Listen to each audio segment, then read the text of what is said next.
নমস্কাৰ বন্ধু বান্ধৱীসকল, আজি মই এনে এটা বিষয়ৰ ওপৰত আলোচনা কৰিবলৈ গৈছোঁ যিটো বিষয় আমাৰ ডেকা ল'ৰা ছোৱালীৰ বহু চিন্তনীয় বিষয়। সেইটো হৈছে শালমইনা। এই শালমইনা বিশেষকৈ তেলেতীয়া ছালত বেছিকৈ হোৱা দেখা যায়।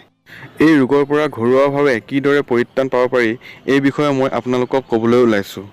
ইয়াৰ বাবে লাগিব আপোনালোকক চন্দন পাউডাৰ বা মুলতানী মিট্টি আৰু গোলাপ জল। আপোনালোকে কছমেটিক্সৰ দোকানতে এই বস্তু দুটা কিনিবলৈ পাব।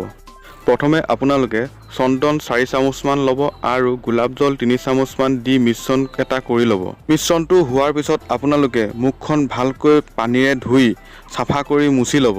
মুছি লৈ এই মিশ্ৰণটো আপোনালোকে মুখমণ্ডলৰ যি অংশত শালমইনা আছে বা গোটেই মুখমণ্ডলতে লগাই ল'ব আৰু এনেদৰে লগাই ইয়াক 1-2 ঘণ্টামান শুকাবলৈ দিব।